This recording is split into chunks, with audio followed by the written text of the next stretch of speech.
العالمین کا جس نے ہمیں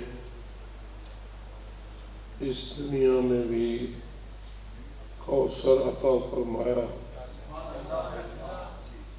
اور پھر ابدی دنیا میں بھی ہمیں کوثر عطا کرنے کا اس نے عظیم وعدہ فرمایا۔ واضح ہے کہ کوثر کثرت سے ہے، اور اس کا معنی یہی ہے کہ سب سے زیادہ کثرت رکھنے والی نعمت کو کوثر کہا جاتا ہے۔ عموماً جب لفظ نعمت بولا جاتا ہے یا ہماری کانوں سے یہ لفظ ٹکراتا ہے تو ابتدائی طور پر ذہن میں دنیا کے اموال کی کثرت کا تصور ابھرتا ہے۔ کثرت مال، کثرت دولت، فرض ہے کہ دنیا کے اموال کی کثرت کو کوثر سے تصور میں لایا جاتا ہے، لیکن کتنا بڑا محسن ہے وہ اللہ جس نے محمد و آل محمد کی ولایت رکھنے والے کے لیے اس دنیا میں بھی کوثر کا وعدہ فرمایا ہے، اور پھر آخرت کی دنیا میں بھی کوثر کا وعدہ فرمایا ہے۔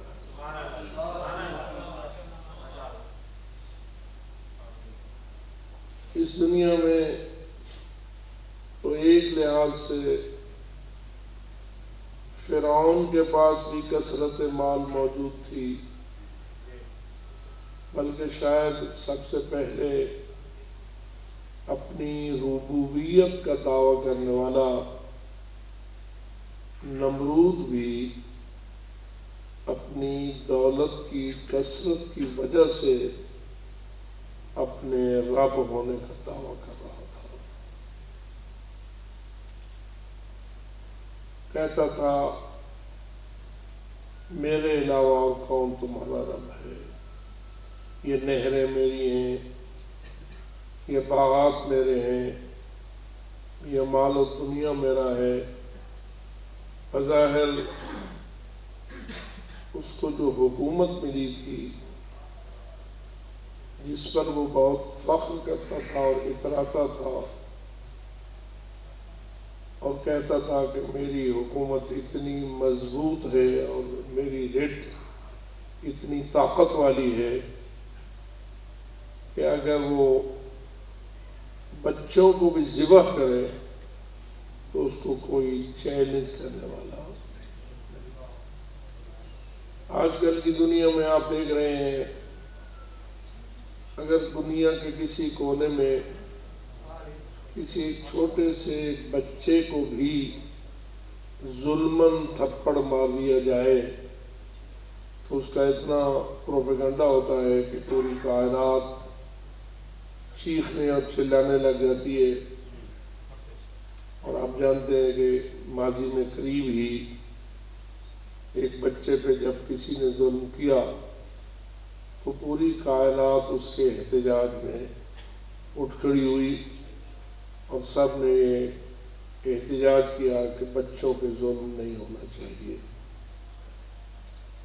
لیکن ذرا اس دور پہ بھی نگاہ کیجئے جس کی ترجمانی اللہ اپنے قرآن مجید میں ان الفاظ سے کرتا ہے کہ یذبح ابناءہم ویستحیی نساءہم، کہ وہ ایسا کوئی خبیث قسم کا حکمران تھا جو اپنی رعایا کے ایک بچے کو نہیں بلکہ کثرت سے بیٹوں کو قتل کر دیتا تھا اور عورتوں کو کنیزیں بنا لیتا تھا، لیکن کوئی اس کے لیے چیلنج پیدا نہیں کرتا تھا.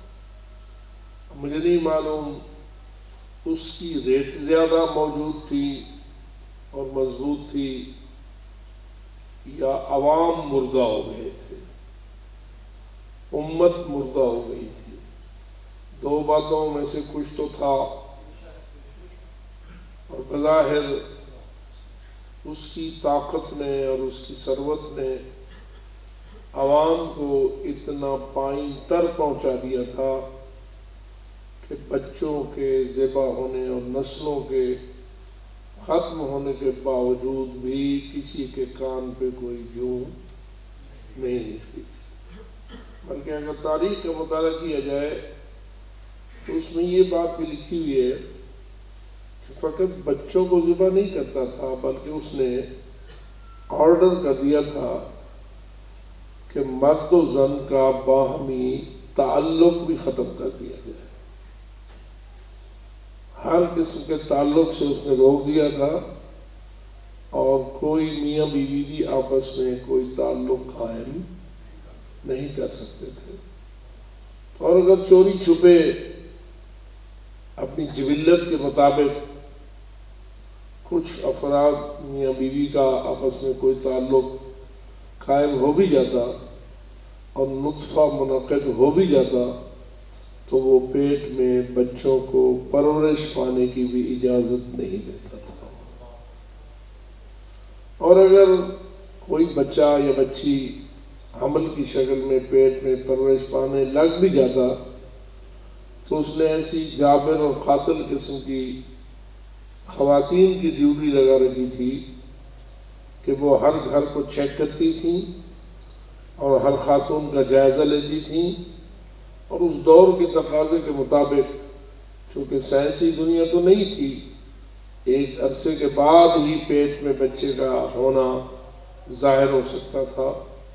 تو اگر کوئی حمل کسی خاتون کے پیٹ میں محسوس بھی ہوتا تو اس کی جلاد عورتیں ماں کا پیٹ چاک کر دیتی اور اس کے حمل کو نکال کر اس کو موت کا شکار کر دیتی. آپ اندازہ کیجئے کہ ظلم کی انتہا تھی اور کسی طرح بھی کسی بچے کا زندہ رہنا ممکن نہ تھا. پھر ساتھ یہ کہ یستحیی نساءہم، ذبح بچوں کو بیٹوں کو کرتا تھا، بیٹیوں کو ذبح نہیں کرتا تھا. کیونکہ بیٹیاں اسے اپنی نوکرانیوں اور خدمت گزاری کے لیے اور کنیز بازی کے لیے ضرورت تھیں. پھر اس کے نتیجے میں آپ خود جائزہ لے سکتے ہیں کہ ماحول کس قسم کا وجود میں آ گیا تھا. مردوں کا فقدان تھا بلکہ بچوں کا فقدان تھا اور بچیوں کی کثرت تھی. یہ سب کچھ تھا. کس بنیاد پر؟ اس لیے کہ اس کی طاقت زیادہ تھی، اس کی دولت زیادہ تھی، اس کے پاس وسائل زیادہ تھے، اس کی حکومت بڑی مضبوط تھی اور وہ ہر قسم کا ظلم کرنے میں کوئی باک محسوس نہیں کرتا تھا. کیونکہ انتہائی سنگین درجے کا ظالم تھا، اس لیے اللہ نے قرآن مجید میں اس کا تذکرہ بھی قیامت تک کی ہدایت کے لیے مناسب سمجھا ہے. آج کل تو ماشاءاللہ معاشرہ بڑا ترقی کر چکا ہے، لیکن خیر وہ ترقی بھی کس معنی میں ہے، وہ اپنا ماحول علیحدہ ہے. وہ یعنی ظلم تو ویسا ہی ہے، شکلیں بدلی ہوئی ہے. ظلم تو اپنے مقام پر موجود ہے، البتہ ظلم کے جو انداز ہیں وہ بدلے ہوئے ہیں اور ایسے چال باز قسم کے انداز ہیں اور دھوکہ باز قسم کے انداز ہیں کہ مظلوم کو بھی سمجھ نہیں آتی کہ کیا میں مظلوم ہوں یا مظلوم نہیں ہوں. بلکہ بسا اوقات جس طرح ایک پرندہ پنجرے میں داخل ہونے کا عادی ہو جاتا ہے اور اسے سمجھ نہیں آتی کہ میں قید ہوں یا میں آزاد ہوں. بابا سے بلند سلامت پڑھیں.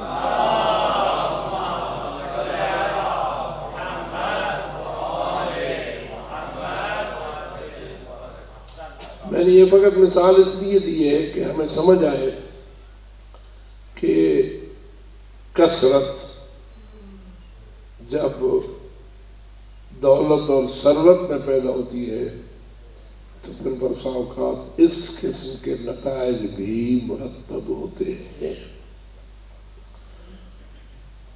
اور اللہ وہ ہے جو کثرت دینے والا ہے، جو کثرت عطا کرنے والا ہے. اور وہ یہ قرآن مجید کی یہ پہلی آیت سورہ کوثر کی، انا اعطینا کل کوثر، اس کا جو ظاہری ترجمہ ہے وہ یہی ہے کہ بے شک ہم نے آپ کو کوثر عطا کیا ہے.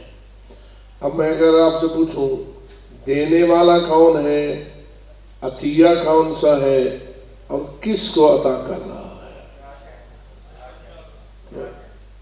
دینے والا لفظ انا اعطینا نے اس کو عطا کیا ہے. انا اعطینا، بے شک ہم نے آپ کو عطا کیا ہے. اس میں متکلم کون ہے؟ اللہ. مخاطب کون ہے؟ پاک پیغمبر صلی اللہ علیہ وسلم، کیونکہ اعطینا کا خطاب رسول اکرم کو ہے اور انا سے مراد خود رب ذوالجلال ہے. لیکن یہ بھی بات قابل غور ہے، اور اس قسم کی مساجد میں تو یہ بات زیادہ واضح کی جانی چاہیے اور ہوتی بھی ہے. یہ کیا عجیب انداز ہے، جو وحدہ ہے وہ اپنے آپ کو انا کہہ رہا ہے. انا کا صیغہ جمع کا ہے یا مفرد کا ہے؟ انا جو آپ پڑھتے روزانہ اس کی زیارت بھی کرتے ہیں، جب سورہ کوثر آپ پڑھتے ہیں، یہاں بھی کہیں سامنے آپ کے ہوگی، انا کے نون کے بعد الف ہوتی ہے یا نہیں؟ بغیر الف کے ایک انا ہوتا ہے، ایک انا ہوتا ہے بغیر الف کے، اور ایک انا ہوتا ہے نون کے بعد الف. اگر الف ہو تو صیغہ جمع کا ہو جاتا ہے، اور اگر الف نہ ہو، میں اس حمزے کی بات نہیں کر رہا ہوں جو نون سے پہلے ہے، میں اس الف کی بات کر رہا ہوں جو نون کے بعد ہے. یہ نون کے بعد والا جو الف ہے یہ جمع بنا دیتا ہے لفظ کو، مفرد نہیں رہنے دیتا. جو نون سے پہلے وہ تاکید کا باعث بنتا ہے، اس میں کلام میں زور پیدا ہوتا ہے. جیسے آپ کبھی کبھی اخبارات میں بھی خبریں پڑھی جاتی تھی تو کہا جاتا تھا فلاں بزرگ نے یا فلاں افسر نے یا فلاں صدر نے یا فلاں وزیر اعظم نے زور دیا اس بات پر. زور دیا کا مطلب کیا؟ کہ اس کو موقت کیا، اس کو زیادہ تاکید کی، اس کو زیادہ اہمیت دی. تو یہ ایک انا جو نون ہے وہ اس زور کو پیدا کرتا ہے، اس تاکید کو پیدا کرتا ہے. لیکن یہ جو الف نون کے بعد ہوتا ہے یہ کیا کرتا ہے؟ صیغے کو جمع بنا دیتا ہے. اب فرمائیے متکلم کون ہے اس سورہ کوثر کا؟ نہیں، آپ ذرا توجہ نہیں فرما رہے. قرآن کا متکلم کون ہے؟ قرآن کس کا کلام ہے؟ اللہ کا. جس کا کلام ہوتا ہے وہی متکلم ہوتا ہے نا. متکلم وہی ہوتا ہے جس کا کلام ہوتا ہے. تو آپ بتائیے کہ قرآن کا متکلم کون؟ اللہ ہے نا.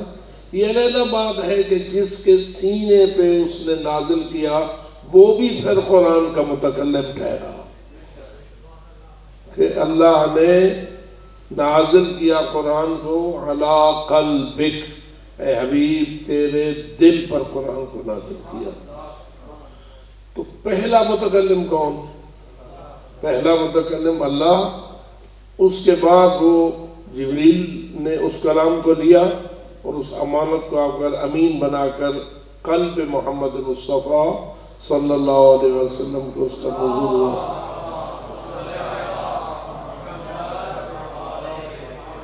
تو اصل کلام تو اللہ کا ہے. امانت حضرت جبرائیل کے پاس آئی، جبرائیل امین نے وہ امانت کس کو پہنچائی؟ حضور اکرم صلی اللہ علیہ وسلم کی خدمت میں پہنچائی، اور پہنچائی بھی علی قلبک، آپ کے دل پر، آپ کے قلب پر۔ اب مجھے سمجھ نہیں آتی کہ قلب پر کیسے نازل ہوگی؟ کلام تو کان کے ذریعے آتا ہے۔ آپ جب کسی کے کلام کو سمجھنا چاہیں تو پہلے کلام آپ کے کان کی طرف آئے گا، ایک آواز کی شکل ہوگی، اور آپ اس کو سنیں گے، اور وہ آواز پھر آپ کے قلب میں اترے گی، اور پھر آپ آگے اس کا تکلم فرمائیں گے۔ لیکن یہاں کیا ایسا ہی ہوا کہ حضرت جبرائیل امین نے یہ ایک آواز کی شکل میں رسول اکرم کے کان میں پہنچائی یا رسول کے دل پہ پہنچائی؟ تو اس کا مطلب یہ ہوا کہ رسول اکرم پر قرآن مجید کا جو نازل ہونا ہے اس کی کیفیت کوئی عام قسم کے کلام سے جداگانہ ہے۔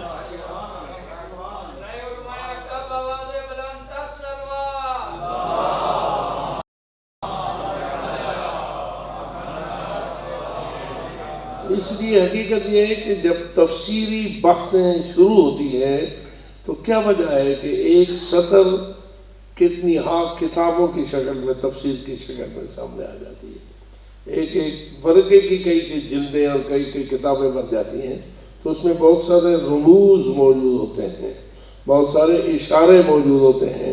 یہ رموز اور اشارات کو روشن کرنے کا نام تفسیر بن جاتا ہے، اور یہی وجہ ہے کہ ایک پارے کی تفسیر بسا اوقات سینکڑوں جلدوں کی شکل میں وجود میں آ جاتی ہے، اور یہ جتنا کوئی لائق اور قابل ہوتا ہے اتنی اس کی تفسیر زیادہ وسیع و عریض ہو جاتی ہے۔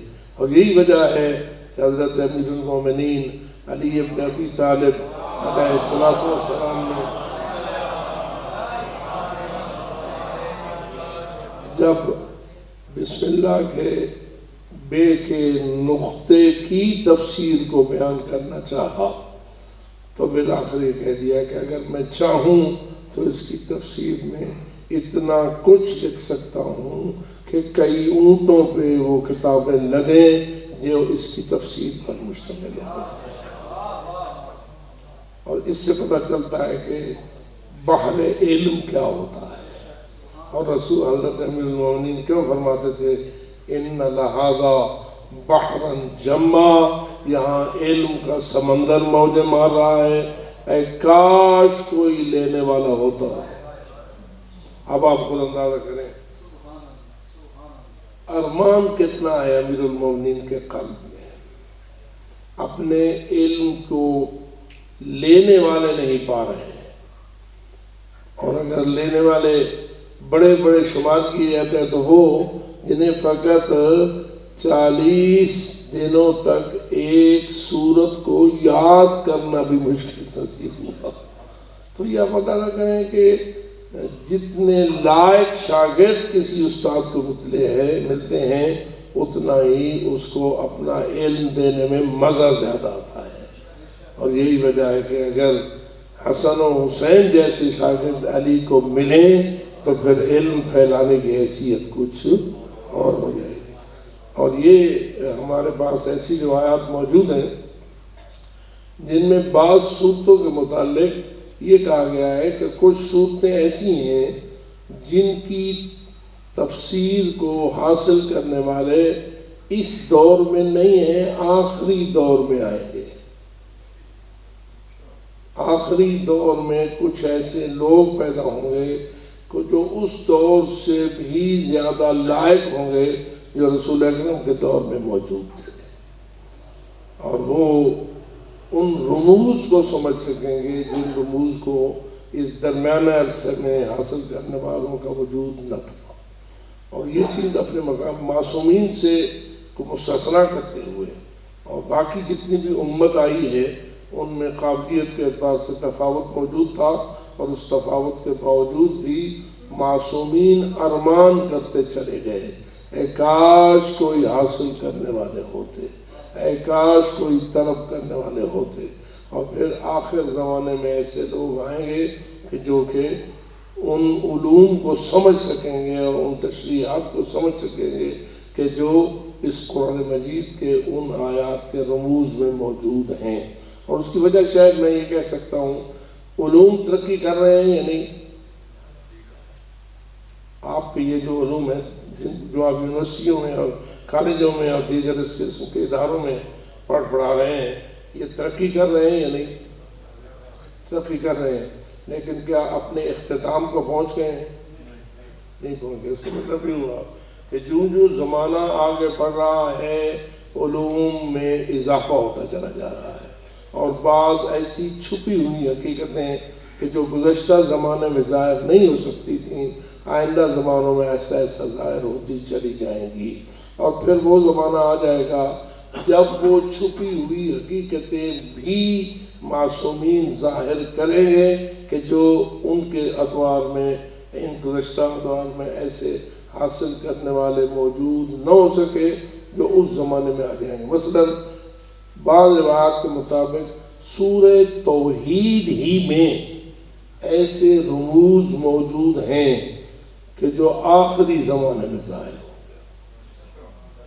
یہی سورہ قل هو اللہ احد، اس میں بھی ایسے اسرار و رموز موجود ہیں کہ جس درمیانے عرصے میں بیان نہیں ہو سکیں گے اور اس کو حاصل کرنے والے عاملین پیدا نہیں ہو سکیں گے۔ آخری دور کو اگر آپ یوں لے لیں، جب علوم یونیورسٹیز انتہاؤں کو پہنچیں گے اور اپنی ترقی کے آخری مراحل پہ پہنچیں گے، آپ کی سائنس ہو یا آپ کی پریکٹیکل دیگر اور اس قسم کے تجربات ہوں، یہ جب اپنے آخری مراحل کو پہنچیں گے تو اس وقت پتہ چلے گا کہ قل هو اللہ احد میں کیا ہے، قل هو اللہ احد کی اندر کیا کیا رموز و اسرار و علوم موجود ہیں۔ آواز بلند صلوات پڑھ دیں۔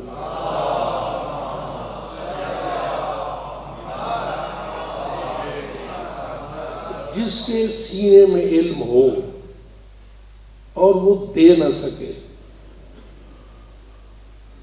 تھوڑا سا یہ بھی اپنے طور پر سوچیے، علم ہو لینے والے اسے نہ ملے تو بتائیے وہ کتنا تنگ ہوتا ہے۔ جب آگے کوئی لینے والا نہ ہو اور وہ سینے میں اس کے نور بھرا ہوا ہو اور وہ کسی کو دے نہ سکے، اندھیروں کو کافور نہ کر سکے، تو کیا خیال ہے دل تنگی پیدا ہوتی ہے یا نہیں ہوتی ہے؟ ہوتی ہے۔ تو آپ ذرا ائمہ معصومین کے قلوب کا جائزہ تو لیجیے، اس فلسفے کے تحت یا اس فارمولے کے تحت اپنے معصومین علیہ السلام کے سینے کے علوم کو لینے والے کم ہیں، اور اگر کچھ لینے والے ہیں تو پھر ان کو وہ دیتے ہیں تو وہ پھر خوشی سے سماتے نہیں ہیں، جن میں کوئی عبداللہ ابن عباس پیدا ہو جاتا ہے اور کوئی زرارہ ابن اعین پیدا ہو جاتا ہے، اور یہ کیا سلسلہ ہوگا ان شاگردوں کی عزت کا معصومین کے قلوب میں جو کچھ لے سکتے ہوں گے، اور بہت کم ہیں لے سکنے والے اور بہت زیادہ ہیں نہ لے سکنے والے۔ اللہ تعالیٰ کی ذات ہمیں ان لوگوں میں سے قرار دے جو بارگاہ امامت سے کچھ لینے پہ خطر رکھتے ہوں۔ اے کاش کوئی لینے والے ہوتے۔ آپ نے یہ سنا ہے نا بعض روایات میں کہ کبھی کبھی امیر المومنین کسی کنویں میں جا کر بولتے رہتے تھے، منہ کنویں میں ڈال لیتے تھے اور بولتے رہتے تھے۔ کیوں؟ اس لیے کہ جب لینے والا کوئی نہ ہو اور دینے والے کے پاس بہت کچھ دینے کو موجود ہو تو پھر اور کوئی چارہ نہیں ہے مگر یہ کہ کسی کو تو دے۔ اور یہ پھر جن لوگوں نے لیا ہے انہوں نے کتنی مہربانیاں کی ہیں ہم پر کہ ہمارے لیے کچھ نہ کچھ وہ چھوڑ کر گئے ہیں۔ ان سب کی خدمت میں سلام پیش کرنے کے لیے بآواز بلند صلوات کیجیے۔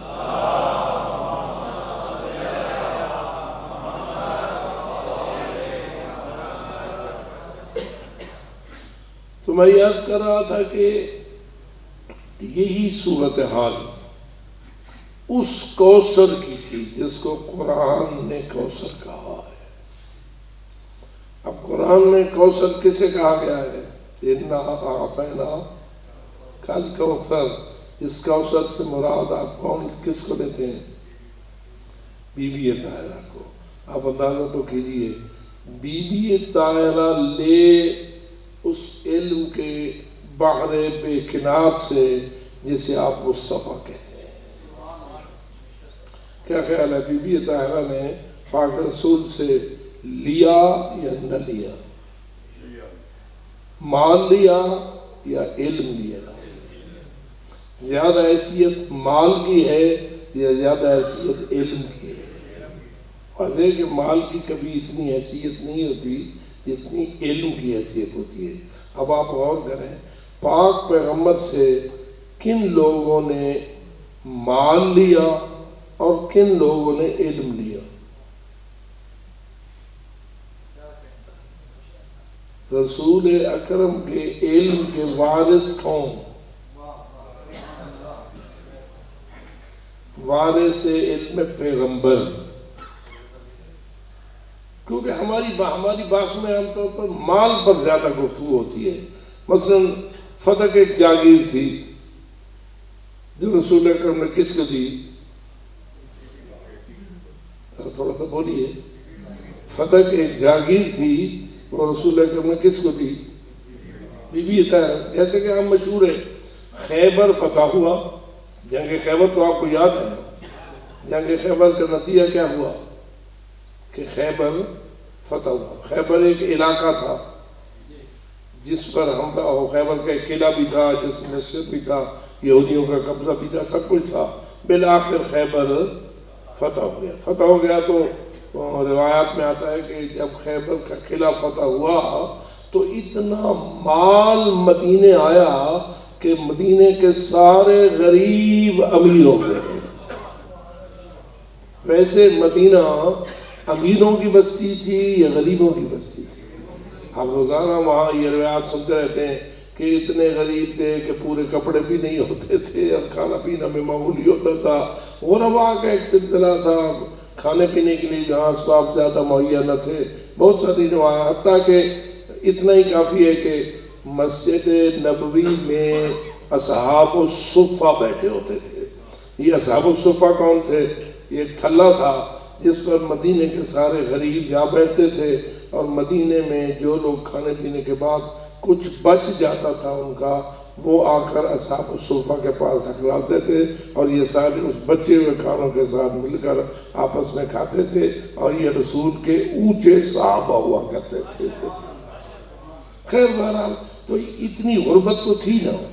اچھا، پھر دوسری بات یہ، کیا مدینہ میں کوئی کمائی کے بھی بڑے اسباب تھے، کسب معاش تھے؟ بات ہے کہ اتنا بڑا کسب معاش کا کوئی دبئی تو نہیں تھا، کوئی اس قسم کا شہر تو نہیں تھا، تو اس میں کسب معاش کے وسائل بھی بہت کم تھے۔ لوگ بیچارے کمانے کے لیے بھی نکلتے۔ آخر آپ غور تو کرتے ہیں کہ امیر المومنین کماتے تھے یا نہیں؟ آپ کی روایات میں امیر المومنین کی کمائی کے بھی کوئی واقعات ہیں یا نہیں؟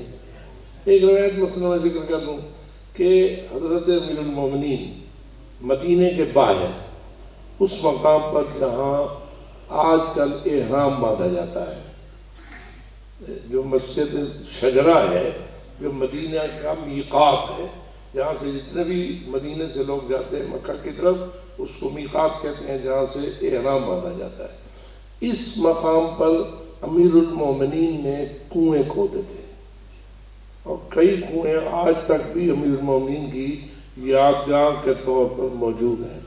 الکامل المبرد والا صاحب تاریخ ہے، وہ چونکہ ہم نے فاضل کے کورس میں پڑھی تھی، اس میں ایک واقعہ ہم نے پڑھا کہ امیر المومنین اسی علاقے میں نکلے کنواں کھودنے کے لیے۔ اب علاقہ پتھریلا ہے یا نرم زمین ہے؟ مدینہ نیچے چٹانیں ہیں یا نہیں ہیں؟ چٹانیں، پتھریلا علاقہ ہے، تو وہاں نرم زمین تو نہیں ہے کہ جس کے ساتھ جلدی سے آرام سے کھود جائے اور کنواں نکل آئے۔ ہمارے ملتان کا علاقہ کچھ اور آپ کے پنڈی اسلام آباد کا علاقہ کچھ اور ہے، نیچے چٹانیں نکلتی ہیں، تو مدینہ منورہ میں نیچے چٹانیں نکلتی تھیں۔ امیر المومنین نکلے ایک کنواں کھودنے کے لیے۔ کنویں کا کیا مطلب کہ اتنا کھود لو کہ نیچے سے کوئی چشمہ ابھرے اور پانی کا وسیلہ بن جائے۔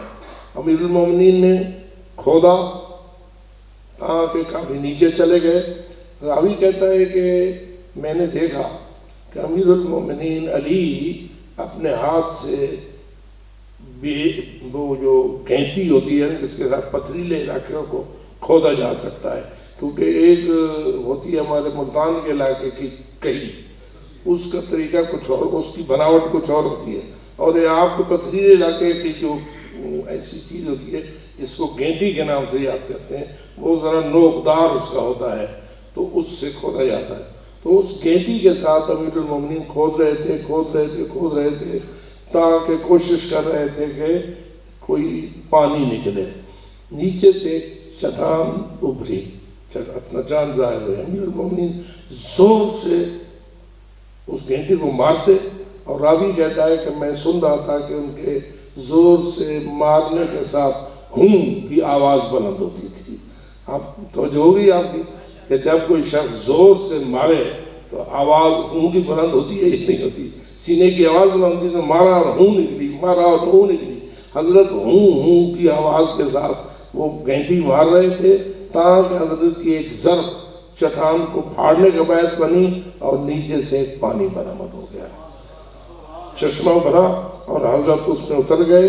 حضرت نے اس چشمے میں اپنے ہاتھوں کو دھویا۔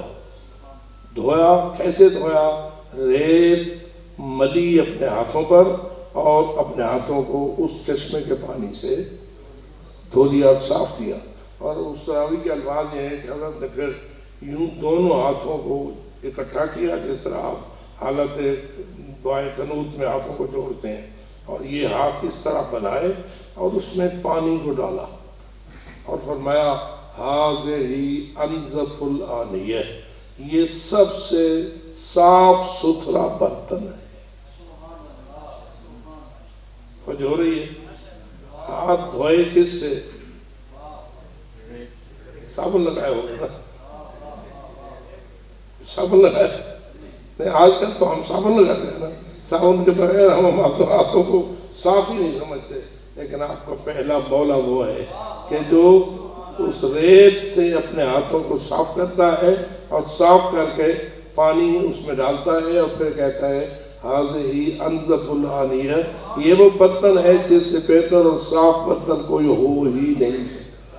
اس سے اگر آپ جائیں سائنس میں دیکھیں، آیا مٹی کے ساتھ صاف کرنا زیادہ صفائی کا باعث ہے یا صابن کے ساتھ صاف کرنا زیادہ صفائی کا باعث ہے؟ یہ ایک علیحدہ سائنسی موضوع ہے، اس پہ اگر آپ دقت کریں اور آپ دیکھیں کہ مولا کے جملے میں کیا رموز موجود ہیں اور کیا اسرار موجود ہیں، اور اسی سے پتہ چلے گا کہ مٹی کے ساتھ مل کے ہاتھ دھو کے صاف کرنا، اس سے جو برتن بنتا ہے وہ کتنا پاک اور صاف برتن ہوا کرتا ہے۔ ہذہ انظف الآنیہ۔ تو خیر یہ مثال میں اس لیے لایا کہ امیر المومنین نے چشمے کھودے یا نہ کھودے، کنویں اور چشمے کھودے یا نہ کھودے، اور پھر ان چشموں کو کیا کیا؟ ان چشموں کو امت محمدی کے لیے وقف کیا، ان امت رسول کے لیے وقف کیا، متولی بنایا حسنین کو، اور اس ایک وقف نامہ لکھا جس میں کہا کہ میری اس حسنین کی اولاد میں سے جو اپنے زمانے کا بڑا فرد ہوگا وہ ان کنوؤں کا متولی ہوا کرے گا۔ میرے خیال میں آج بھی وہ تولیت چلتی جانا چاہیے یا نہیں؟ وقف تو آخر قیامت تک وقف ہوتا ہے نا۔ تو یہ جتنے بھی مدینہ منورہ کے باہر چشمے اور کنویں موجود ہیں، اصل میں اس سارے کا کریڈٹ علی امیر المومنین کو جاتا ہے، اور آج جو کوئی وہاں سے پانی پیتا ہے وہ خیرات ہے علی حیدر کرار۔ آواز بلند صلوات۔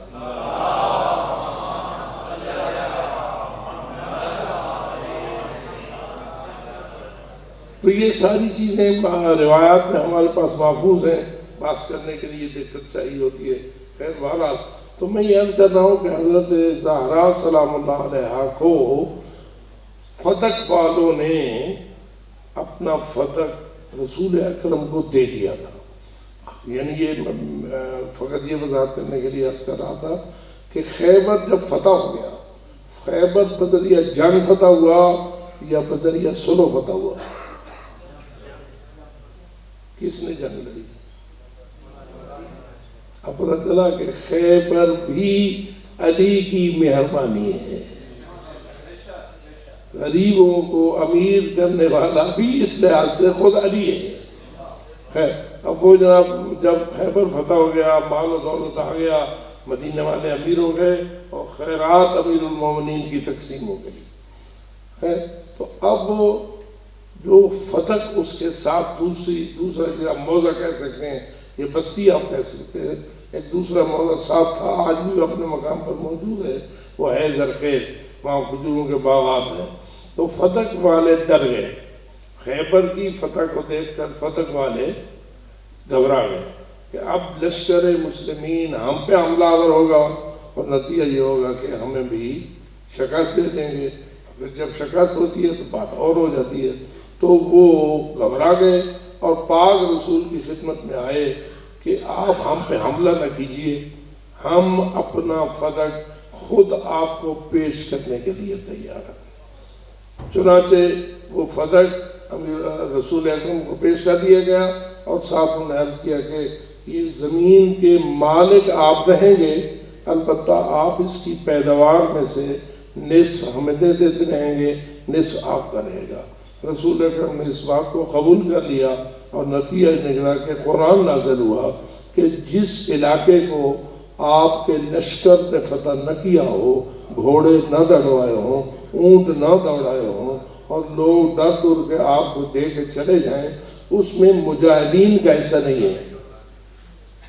اس میں کیونکہ لڑائی تو ہوئی نہیں، تو لہٰذا مجاہدین لڑنے والوں کا کوئی حصہ نہیں ہے۔ وہ اے رسول تیرا ہے، وہ مال کیا ہے؟ تیرا ہے۔ اب فتح کس کا ہو گیا؟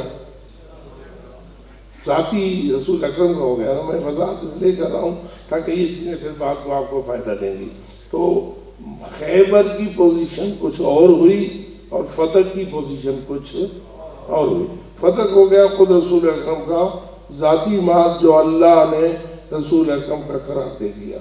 چند دنوں بعد آیت نازل ہوئی وَآتِ ذَا الْقُرْبَى حَقَّهُ، اے میرے حبیب اپنے سب سے زیادہ قریبی رشتہ دار کو اس کا حق دے دو۔ تو حضرت رسالت مآب نے حضرت زہرا کو بلایا، بی بی طاہرہ کو بلایا اور فرمایا بیٹی میں یہ اپنا فتح تیرے حوالے کرتا ہوں اور یہ میری طرف سے تجھے ہبہ ہے، یہ میری طرف سے تجھے ہدیہ ہے۔ کس کا ہو گیا فتح؟ کس کا ہو گیا؟ بی بی پاک کا ہو گیا نا۔ پہلے بنا رسول اکرم کا، پھر رسول اکرم دے دیا بی بی طاہرہ کا، بی بی کا مال ہو گیا۔ اس لیے تاریخی یہ بات موجود ہے کہ بی بی کے نمائندوں نے جا کر فتح پہ کنٹرول سنبھال لیا، جیسے منیجر ہوتے ہیں نا آپ کے، اور وہ جا کر اندر اپنا کام شروع کر دیتے ہیں۔ تو بی بی کے نمائندوں نے فتح کا کنٹرول سنبھال لیا اور فتح کی جو آمد رسول اکرم کی قرار پائی تھی وہ اب کس کی بن گئی؟ بی بی طاہرہ کی بن گئی۔ اب نمائندے آ کر بی بی طاہرہ کو وہ پیداوار دیتے تھے۔ پیداوار میں آپ کو کر چکا ہوں، وہاں کھجوروں کے باغات تھے اور اچھی زرخیز زمین تھی، اور سارے اموال بی بی طاہرہ کے پاس آتے تھے۔ یہاں میں آپ سے یہ بھی پوچھنا چاہوں گا بی بی طاہرہ کیا کرتی ہوگی؟ وہ جو سالانہ آمد بی بی کے پاس آتی ہوگی جتنی بھی تھی، وہ تاریخ نے اس کے فگرز بھی اپنے مقام پر نوٹ کیے ہیں کہ کتنے دیناروں اور کتنے درہم کے برابر وہ پیداوار آتی تھی۔ وہ پیداوار بی بی کیا کرتی تھی؟ اگر آپ اپنا ذہن تھوڑا سا لگائیے نا، ایک ہے کوئی بڑا امیر دولت مند وڈیرا، وہ تو اپنے مربع بڑھاتا ہے، اپنی جائیدادیں بڑھاتا ہے، پھر وہ کیا کرتا ہے اس کو بھی سوچئے۔ اور اگر رسول کی بیٹی مالک بن جائے تو وہ مال کس پہ خرچ ہوگا؟ فقراء و مساکین پہ خرچ ہوگا۔ تو بی بی طاہرہ اپنے مال کی آمد کو فقراء و مساکین پہ خرچ کرتی تھی، اور حسنین پہ اتنا خرچ نہ ہوتا تھا جتنا مدینے کے فقراء و مساکین پہ خرچ ہوتا تھا۔ اور آپ اندازہ کیجئے بی بی طاہرہ کا اپنا گھر اتنا امیرانہ انداز سے نہیں چلتا تھا جتنے غریبوں کے گھر چلا کرتے تھے اور فقراء و مساکین کے گھر چلا کرتے تھے۔ اب بتائیے جن لوگوں نے وہ فتح چھین لیا، کہتی تو یہ چھینا یہ مسلمانوں کا مال ہے، سب سے پہلی مخالفت تو اللہ اور رسول کی، سب سے پہلی نافرمانی کس کی اللہ اور رسول کی کہ اللہ نے یہ کس کا مال بنایا تھا؟ رسول اکرم کا۔ رسول اکرم نے کس کو دے دیا تھا؟ میرے خیال میں شاید رسول اکرم کو اللہ نے حکم دیا ہوگا، جیسے دیا وَآتِ ذَا الْقُرْبَى حَقَّ، حق حضرت زہرا ان کو دے دو۔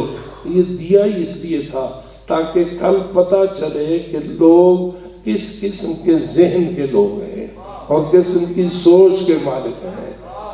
جاتا تو ویسے ہی غریبوں کے پاس تھا، لیکن بی بی طاہرہ کو دلوانے کا مطلب یہی تھا کہ جو دنیا کے لالچی ہیں وہ زہرا کو بھی لوٹنے سے باز نہیں آتے ہیں، اور وہ غریبوں اور مسکینوں کا ایک بہانہ بناتے ہیں اور کام اپنی مرضی کا چلاتے ہیں۔ اور یہی وجہ ہے کہ بالآخر یہ فتح چلتے چلتے کبھی مروان کا بن گیا اور کبھی بنی امیہ کے بڑوں کا بن گیا اور کبھی بنی عباس کے بڑوں کا بن گیا۔ اور پتہ نہیں اس فتح کی اگر آیت اللہ شہید باقر الصدر نے فتح پہ ایک باقاعدہ رسالہ لکھا ہے جس پہ انہوں نے پوری تاریخ بیان کی ہے، کہاں سے فتح چلا اور کس کس کے ہاتھوں میں ہوتا ہوا کہاں پہنچا، کس طرح وہ بنی عباس کے پاس آیا اور بنی عباس کے شاہان نے اسے کیا کیا اور بات کو کیا ہوا، جس حد تک ان کے پاس ثبوت ملا اور تاریخ کو مہیا کیا۔ تو میں یہ کہتا ہوں کہ اگر انسان ان حقائق میں جائے تو لوگوں کے جو چہرے ہیں وہ عیاں ہو جاتے ہیں اور لوگوں کے جو کردار ہیں وہ کسی سے چھپے نہیں رہتے، لیکن اگر ظاہر کیا جائے تو نتیجہ جو ظاہر ہے نتیجہ یہ ہوتا ہے۔ لیکن میرے دوستو یہاں تو ایف آئی آریں چل سکتی ہیں لیکن معاشر بھی تو ہے، روز قیامت بھی تو ہے۔ ذرا مجھے بتائیے قرآن کا یہ فرمان برحق ہے یا نہیں؟ وَبِالْآخِرَةِ هُمْ یوقنون، متقی وہ ہوتے ہیں جو آخرت پر یقین رکھتے ہیں، اور جب آخرت قائم ہوگی تو پھر ہر ایک کی حقیقت روشن ہو جائے گی۔ یہ نہیں، قرآن کہتا ہے یوم تبلی السرائر، یہ روز وہ روز ہوگا جس دن چھپے ہوئے راز سارے ہویدہ ہو جائیں گے اور کسی کا کوئی پردہ نہیں رہے گا اور کسی کی مخفی بازی نہیں رہے گی، اور سب پردے اللہ جو اس دنیا میں خود ستار العیوب ہے اور لوگوں کے پردے برقرار رکھتا ہے، معاشر اس نے بنایا اس لیے ہے کہ ان کے پردے ہٹا دیے جائیں اور ان کی حقیقتیں پوری کائنات کے سامنے روشن ہو جائیں۔ پھر اس کی جو سزا ہے وہ اللہ دے گا یا وہاں بھی رعایت کرتے گا؟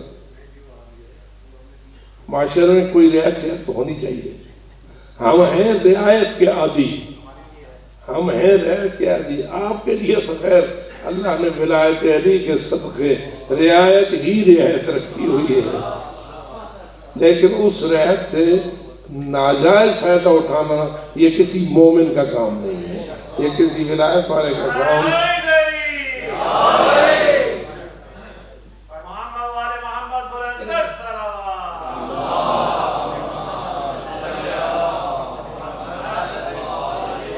کئی لوگوں کا مفہوم یہ سمجھ آتا ہے بنام رعایت اصلاً امتحان کے بھی منکر ہو جاتے ہیں۔ پتہ نہیں میرا لفظ آپ سمجھ رہے ہیں؟ بنام رعایت اصلاً امتحان کے ہی منکر ہو جاتے ہیں اور وہ امتحان نہ دے کے رعایت چاہتے ہیں۔ تو کیا خیال ہے لیبلوکم ہوگا یا وہ بھی کینسل ہو جائے گا؟ خلق الموت والحیات لیبلوکم ایکم احسن عملا۔ اللہ قرآن میں یہ جو آیت نازل فرما چکا ہے تو اس میں یہ فرماتا ہے کہ دراصل میں نے یہ امتحان رکھا کیوں ہے؟ موت اور حیات کو جو میں نے خلق کیا ہے تو موت اور حیات کو خلق کرنے پر میرا فلسفہ کیا ہے؟ میں اگر اس کو یوں تعبیر کروں، بات کو احترام کر دوں کہ آیا اللہ کل شیء قدیر اس بات پر قادر ہے یا نہیں کہ موت کے بغیر زندگی بنا دے؟ یعنی ایک زندگی ایسی بنائے جس کے ساتھ موت والی بات ہو ہی نہیں، زندگی دے اور زندگی ہی زندگی رہے، موت رہے ہی نہیں، کیا ایسا وہ کر سکتا ہے یا نہیں؟ تو اس نے ایسا کیا کیوں ہے کہ زندگی بغیر موت کے خلق نہیں کی؟ زندگی کے ساتھ ساتھ ناپسندیدہ ہونے کے باوجود بھی اس نے موت کو خلق کیا ہے۔ اور آپ خود یہ کہتے رہتے ہیں جب احمد مرسل نہ رہے کون رہے گا؟ کل نفس ذائقۃ الموت۔ حالانکہ چاہیے تھا چلو ہمیں نہیں موت سے مستثنا کرتا تھا، ان کو تو مستثنا کر دیتا جس کے لیے اس نے کائنات کو خلق کیا ہے۔ اگر یہ تو ہمارا عقیدہ برحق ہے یا نہیں کہ ما خلقت السماء مبنی والارض مطحیہ الا فی محبت ہؤلاء الخمسۃ الذین هم تحت القصا۔ حدیث قصا کی روح تو یہی فرمان ہے نا کہ میں نے یہ سب کچھ جو پیدا کیا ہے ان 5 کی محبت میں پیدا کیا ہے جو چادر زہرا کے نیچے جمع ہے۔ تو اللہ تو کا قادر نہیں ہے اس بات پر کہ کم از کم ان 5 کو تو ذائقۃ الموت سے مستثنا کر دے؟ پریشان تو نہیں کرتے؟ یہ جو کل نفس ذائقۃ الموت ہے اس کلیے میں محمد و آل محمد بھی آ گئے ہیں یا نہیں؟ میرا خیال پریشان تو نہیں ہوتے، کیونکہ مجھے دم لگتا ہے آج کل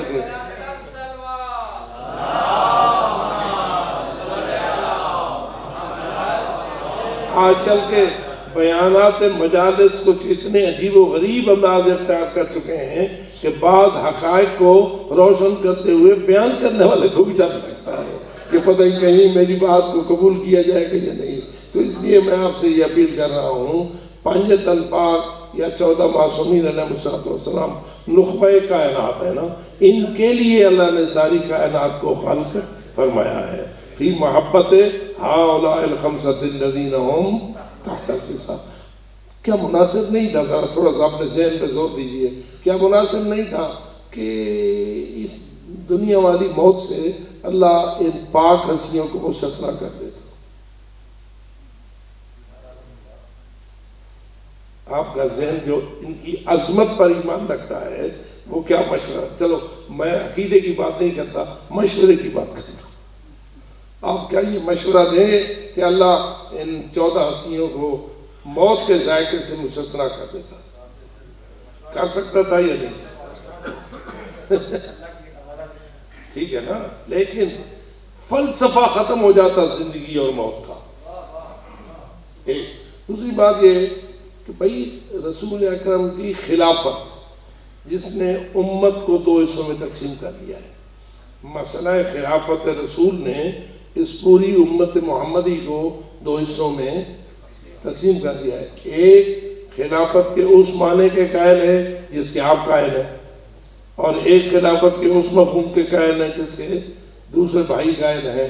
اب بتائیے خلافت تب ہے نا جب پہلے رسول ذائقہ موت چکھے۔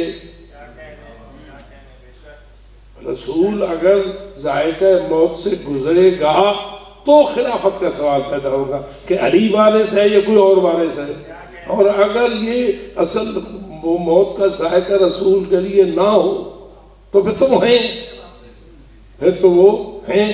جب ہیں تو کسی خلیفے کی کیا ضرورت ہے، کسی جانشین کی کیا ضرورت ہے؟ نہ علی نہ دوسرا کوئی۔ تو اس کا مطلب یہ ہوا کہ حقیقت تب عیاں ہوتی ہے جب رسول بھی ذائقہ موت چکھے، اور پھر سوال پیدا ہو کہ خلیفہ رسول یعنی جانشین رسول کون ہے؟ آیا علی ہے یا کوئی اور ہے؟ اور جو علی کو مانے وہ آپ بن جائیں، اور جو نہ مانے وہ کچھ اور بات ہے۔ خلاصہ یہ کہ یہ ذائقہ موت کا فلسفہ ضروری ہے، اس لیے کہ جس مقصد کے لیے یہ کائنات خلق کی گئی ہے وہ مقصد ناکام ہو جاتا ہے جب تک کہ محمد و آل محمد بھی موت کا ذائقہ نہ چکھیں۔ یہ علیحدہ بات ہے کہ کسی پہ موت کا ذائقہ زہر کے ذریعے آیا، کسی پہ موت کا ذائقہ تلوار کے ذریعے آیا، کسی پر موت کا ذائقہ خنجر کے ذریعے آیا۔ جو طریقہ موت آیا وہ تو علیحدہ بات ہے، لیکن بہرحال موت تو آئی۔ اس موت کو شہادت کہتے ہیں کہ جو اللہ کی راہ میں آ جائے، اس موت کو شہادت کہتے ہیں جو اللہ کی رضا کے لیے آ جائے، اور جو کسی اور مقصد کے لیے وہ ہلاکت ہوتی ہے۔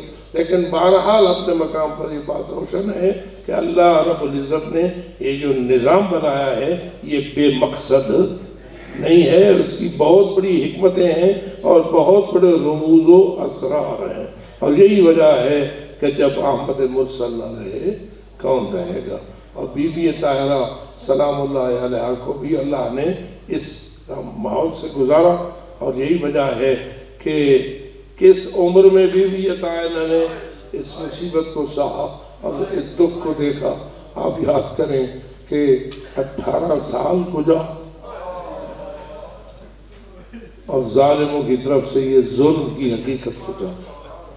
خدا جانے کبھی کبھی سنتے ہیں تو دل کہتا ہے وہ ماں جس کے 2 چھوٹے چھوٹے بیٹے ہوں اور جس کی 2 چھوٹی چھوٹی بیٹیاں ہوں اور وہ مریض ہو جائے اور وہ بیمار ہو جائے، آیا وہ اللہ سے اگر مانگے گی تو شفا مانگے گی یا موت مانگے گی؟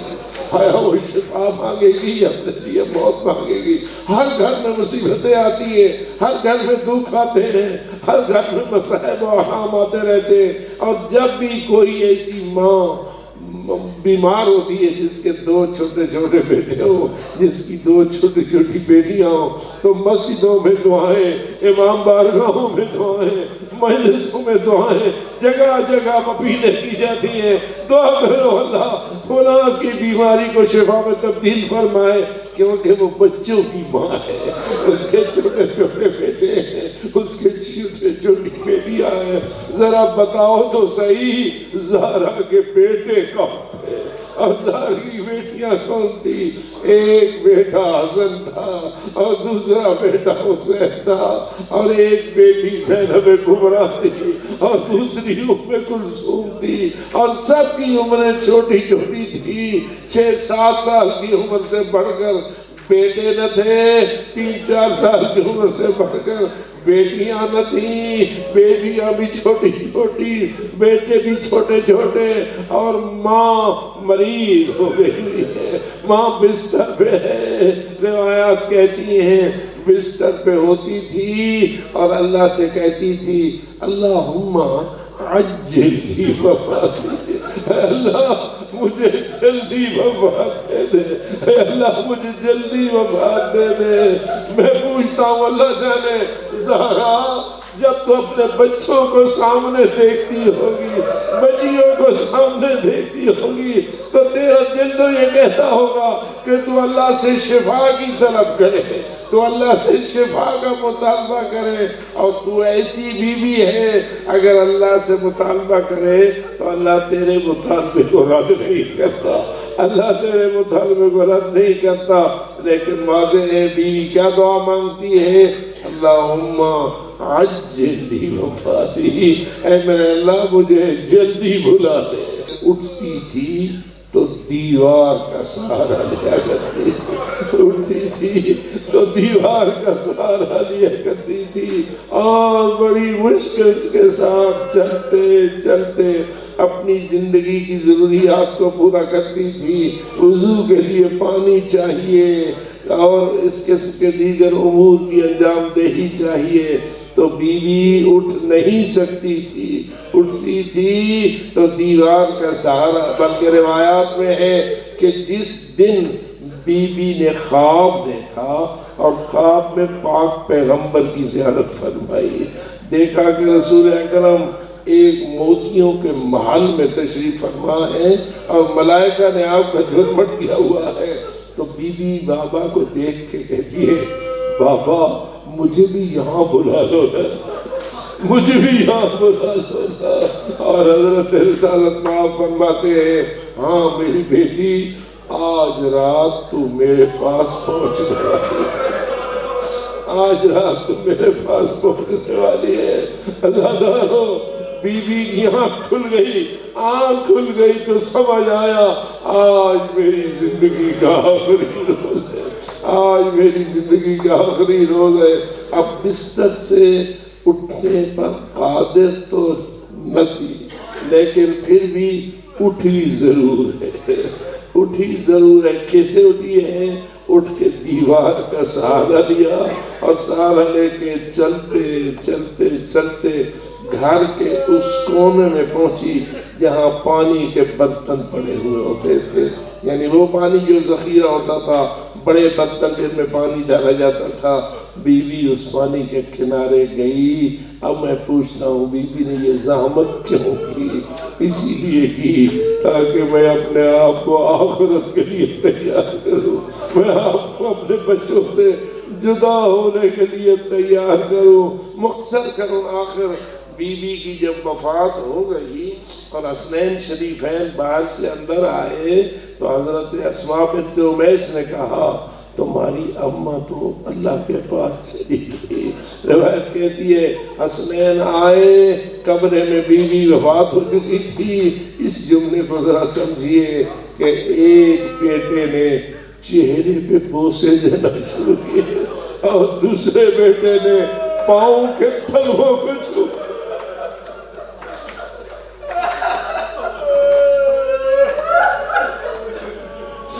امام حسن مجتبیٰ نے چہرے پہ بوسے دینا شروع کیے اور امام حسین نے ماں کے تلووں کو۔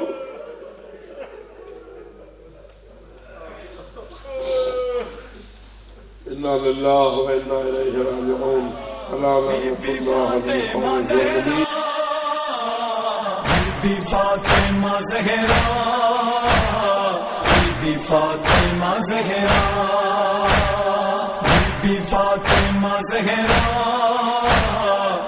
بی فاطمہ زہرا، اسلام کی عظمت کا ہے باپ سنہرا، بی بی فاطمہ زہرا،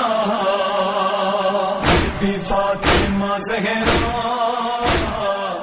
بی فاطمہ زہرا، بی فاطمہ زہرا۔